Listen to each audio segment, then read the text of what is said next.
Hi, my name's Mike Robinson from Now and Then. The brief I've been given for this presentation is to ask three questions. First one being what you should ask yourselves in terms of a project and assessing its feasibility. The second, to offer you some advice on what you should be thinking about in terms of your own business models. And then thirdly, to give you an insight about Now and Then's offer, illustrating the benefits and differentiating how this can be good and what it can bring for customers. So, on to the first slide. Research and market knowledge is key. First of all, I think you've got to ask yourself why you want an app. Do you expect it to become a norm in the future? What do your customers expect from one? Have you asked your customers what they want? Information, augmented reality, virtual reality, mixed reality. Do you know what they are, what they do, or how long they'll hold whose attention and what it's for? Those are really difficult questions. You also need to know what works. Don't rely on the things that people tell you that can be done. We've learned that from experience. Do not believe what you're told without testing it, especially in Cornwall. People expect things like GPS to function, 2G, 3G, 4G. It doesn't. I can tell you from experience that when we began testing for Now and Then, out in the countryside, GPS can get your position wrong within about 6 miles, just because of differences in air temperature or pressure. If you're sheltered by rock or trees or something of that nature, it can get it very, very wrong. The same applies to 3G, 4G and 5G. We don't have 5G in Cornwall. We very rarely can get 4G. 3Gs are available in most places, but in a lot of places there is absolutely no signal whatsoever. Also, if you're going to run an app in your building, are you going to offer the use of Wi-Fi, broadband, off your own systems? Are you going to serve it from your own systems? Where's the information going to be downloaded from? These are all things you need to know and identify. You also need to be aware of something called buyer remorse. What does that mean? Well, customers have an expectation. That expectation is download speeds, what load it's going to have on their mobile phone if that's where it's operating, the space that's available on their mobile phone. If they haven't got space for your app, it won't work. Are they using an iPhone, an Android phone, a pad? How old is that thing? Will it work? Will it function on that device? You need to understand the practicality of what your app or tool is going to do. Not only that, you have to take into account how many visitors you have and how much the development of this application is going to cost you, and whether or not the payback period is worth it, if indeed there is a payback period. If you're raising money through charity or you're supported by some external body, you need to know how much it's cost and what you're going to do in order to fund it. In other words, do you make your own app or pay someone else to make an app for you? What's really involved in that? You need to know how much money you've got for development, or you need to assess what is needed by knowing all of the previous bits and pieces from the previous slide. Who do you have on your if you're going to build it yourself, who do you have on your team that could update it, or are you going to have to pay somebody to update it on a regular basis? Because you need to know who's got the expertise to change information going into it. Building your own app or commissioning one to be built is very expensive. You've also got to keep it up to date and get rid of any glitches. Every time someone accesses the information, you have to pay for it. Every time you would upload information to the web server that holds it, you have to pay for it. It costs money. Accessing data from server costs every time it happens. Who's got the required skill to look after that? Are you going to continue to pay people to do it? Are you going to just provide information, or do you want to generate revenue from your offering? Again, these are serious questions. If you've done all the research needed and know exactly what you want to build and have designed it, before commissioning the build, the average app will cost you more than £60,000. Not only that, do you build in native so that it works across all platforms? You'll need to know this and all of the previous things before asking a developer to take it on if you decide to go that route. A bespoke system costs a lot more and will still require regular input and updating. It'll also have a cost associated with access and maintenance. Surely a quick, easy, cheap, and doable by anyone solution is the answer. So, what's now and then? This slide says travel back in time at the touch of a button. Originally, we started out as an application looking at the past and bringing it into the future. It's developed from that. We're an application. We're also a set of tools. Think the Hitchhiker's Guide to the Galaxy, or lots of groups of people providing information, submitting it, and having it delivered on a mobile phone. Every picture, every work of art, person, building, garden, path, road, railway, stream, river, canal, every place on the planet, everything has a story to tell. Our customers are the tellers of those stories. That's you. Their customers are all of us everywhere. We're all interested in finding information on site where it's there to be found. Who is Now and Then? Well, the team of Now and Then consists of 4 people in the main. It's a lot more than that. There's myself, Mike Robinson. I'm the founder and director and thought up the concept originally. A lady called Gina Bradbury Fox.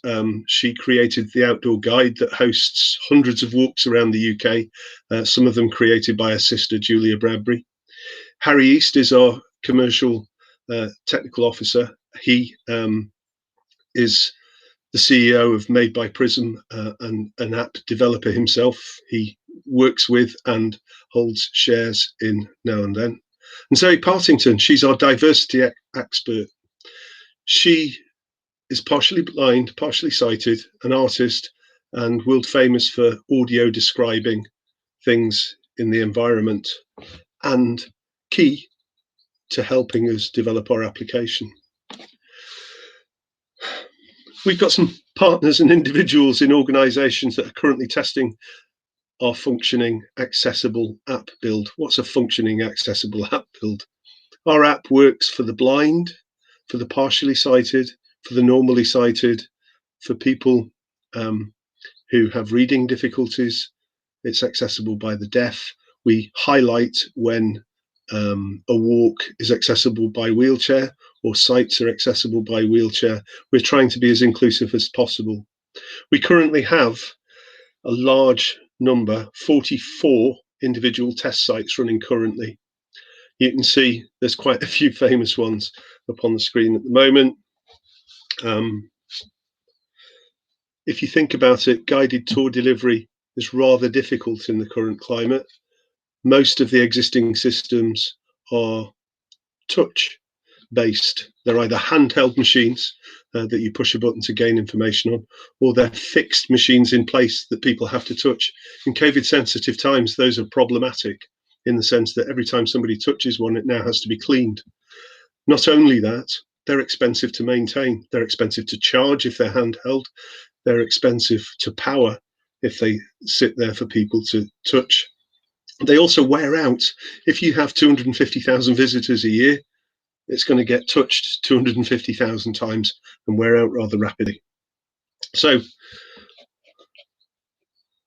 what's Now and Then's offering?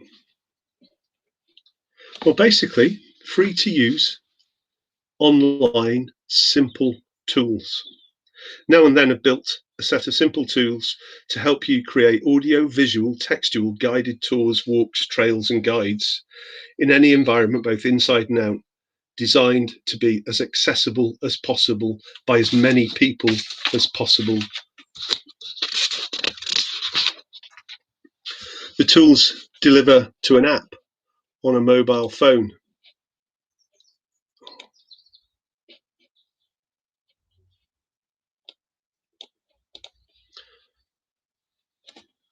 The phone delivery application can be used by the likes of historical buildings, historical societies, art galleries, gardens, walks, museums. In fact, it can be used in any site, anywhere.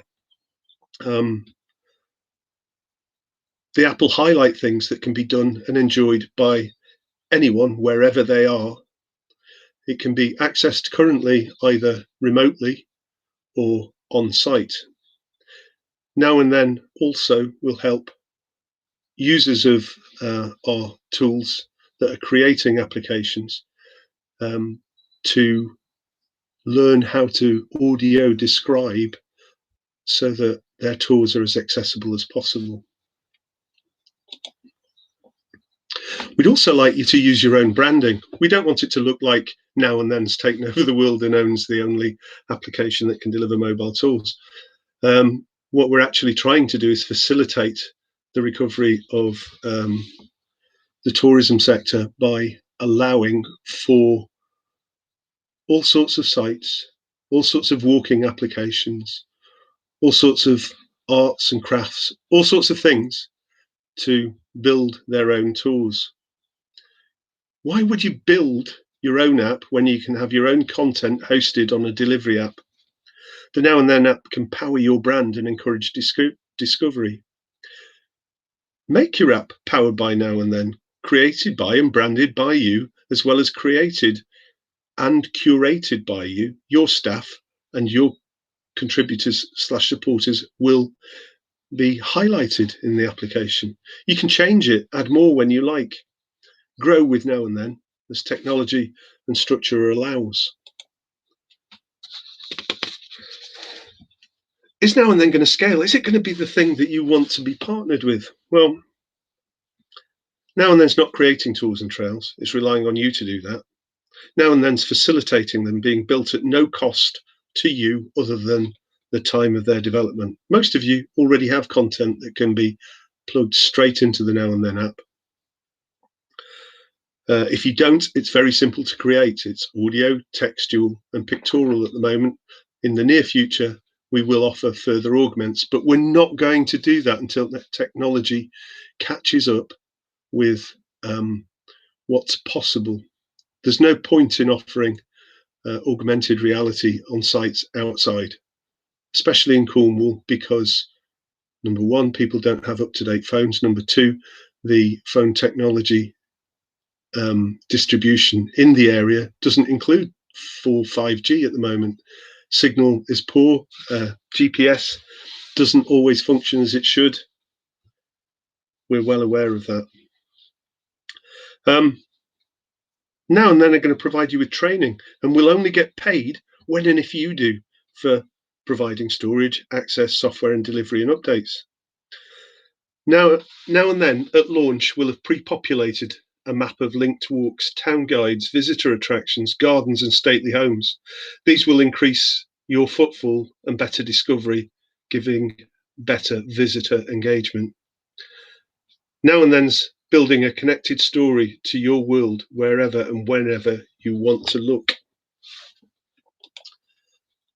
So to sum up, please feel free to contact Now and Then using any of those numbers and think, do you want to spend the next 6 months to a couple of years scoping out, investigating, designing, testing, then building and retesting your own app?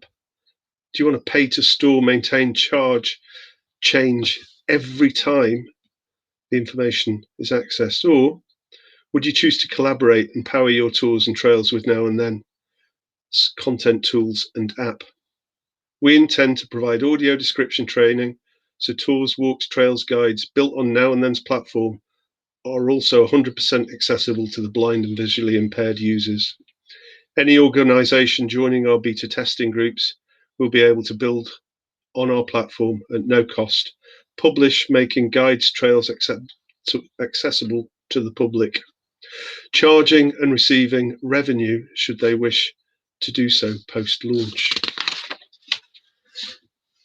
During training, we'll offer to assist with the tour creation element, at least for the first few tries.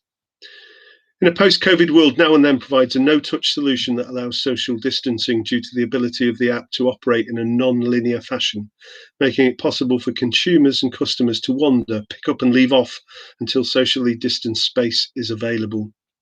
This app from day one is useful to all, provides a touch-free solution, enables social distancing, improves the customer experience while supporting charities with much needed income. Early adopters of Now and Then will get free access during development. I hope that helps. A bit involved, and I'm afraid it felt like I was reading too much from the script. But there we go. We're open to questions later. Thank you for your